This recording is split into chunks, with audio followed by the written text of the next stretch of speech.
Serious headwinds right now in Asia. It's not just China, but I'm going to show you where the biggest potential long-term growth could be, but it's not without its issues. So let's begin. You came here for the truth, so let me unveil that for you. We have to look at Asia to see what could happen. You got a lot of emerging markets, and that is where the growth could be. But there's some problems, beginning with this. Looking at China, China hit by surge in Belt and Road bad loans. Global finance scheme becomes milestone for Beijing at $78 billion renegotiated or written off in the past 3 years. So this is the Belt and Road. China's trying to expand infrastructure. They want to own a lot of things overseas as well, right? They're looking at this. They can own the ports. They could bring the stuff through. They could actually mine. They could do, production going on in different countries, then bring that stuff over into their own country, take advantage of it there, and they want to own each and every piece of that. So just imagine what that does to the potential. If you own the mine, you own the company, it was all your workers, you own the port that then the stuff sits at, you own the vessels, which then the stuff is shipped over back into your country, where it hits your port, your workers, all these things are operated as if you have your own country outside of your own, you understand? So they want to get these all done as much as possible, and that's what they're doing right here. That takes a lot of work. Things don't work out. Some say that that's done intentionally, don't work out, then you can take advantage of them. But regardless, for the point here, economically, when you look at this, China is really expanding hard into new places and new things. Then you've got this. Dalian Wanda Group has become the latest source of angst in China's credit market, with dollar bonds of this billionaire's conglomerate sinking to distress levels just months after they were issued. So this is yet another problem. Look, we've had the issues with Evergrande. We've got all of these things that have piled up, and this is just one more of them. What about this? Volumes of liquefied natural gas, LNG, stored at sea have increased on an annual basis this month, driven by more vessels in Asia amid high inventories and slow spot demand in Japan, China, South Korea. So what's going on here? There's less demand, and that means they don't need as much of the stuff. So this is coming at a time in which things were really wild from 2020 and on. We didn't need anything suddenly, and then suddenly there was a surge, all the inflation, we couldn't get enough.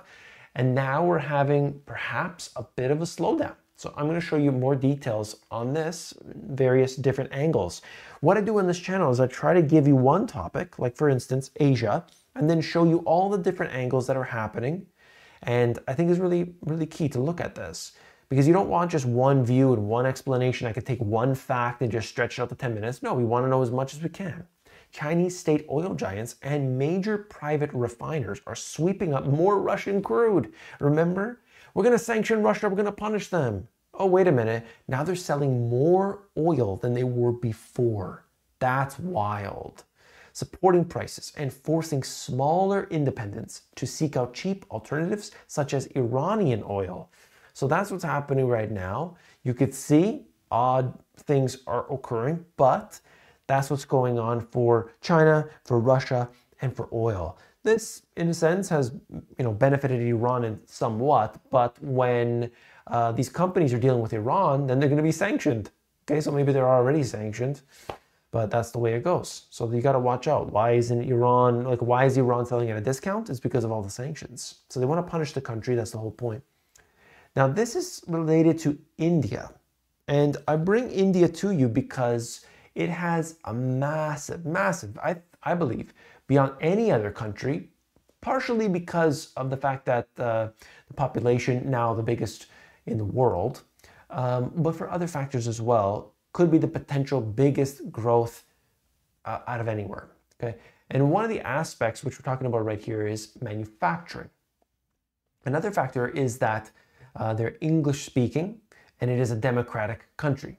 So it has a few differences, versus China, but I want to talk about manufacturing. So from what I understand from my contacts in the industry related to manufacturing, things are different, okay? So their supply chain, their logistics for exporting to other countries is not close to China's. Matter of fact, okay? However, over the last couple of years, they have really improved. And so that's part of the reason why Apple, they're starting to expand into India. And that's part of this like transition away. Okay, we're not going to just deal domestically. We're going to deal internationally. They're going to expand. They'll be able to grow. Lots of factories understand the exports, the logistics. They know about imports. Like if you deal with some countries, really small countries, maybe even Vietnam, for instance, and you say, okay, I need this product shipped over there into the US. They're going to say, okay, do you have the paperwork? What certifications? I don't know about any certifications, this and that. If you deal with China right now, everything's already in order. Click 2 buttons. You tell them what you need, when you need it. That's it. It's done. So they're much more further advanced in this regard. However, India is expanding. So the potential is massive. But they have a lot of issues to deal with. There's no question about it. And this article gets into some of that. They talk about China, they talk about India, but I just want to highlight this for a second here. 4 decades ago, China and India were both largely agrarian-based economies. But as the Western world outsourced production of everything from toys to TVs and tools, China seized a moment India missed. Today's manufacturing comprises more than a quarter of China's economy compared to 14% for India. I would say they want to expand their GDP, they want to expand all these different things. And certainly you could see the iPhones, 7% of iPhones are made in India, which is huge, right? And so you could see what they're trying to do. I wanted to just show you this to give you a little bit of insight and an update on what's happening with India as well as China, okay? Because we always hear the story of China, but not so much in India. And I know I have a lot of subscribers from India too. So that's for you. Asia's prices are on the rise. In the Philippines, they are soaring. Looking at this, you could see it for yourself. I think it is interesting to watch all the different economies in Asia, but what I can tell you is a lot of them are reaching out to China as well as Russia instead of going towards the US. And that kind of is a difficult spot for the US for long term, right? Because the growth we know, as you could see, is going to come from the East. India and China to contribute half of global growth in 2023. So when you hear that stat, what do you think that does when we talk about the BRICS? Of course, it's huge. The BRICS are growing. We get all the growth from there. So all the development, all the infrastructure, consumption of commodities, all this stuff, a lot of it is East. It's not as much as West, right? So there's more that has to happen in these developing nations, all right, versus in the US or you know, any part of the West.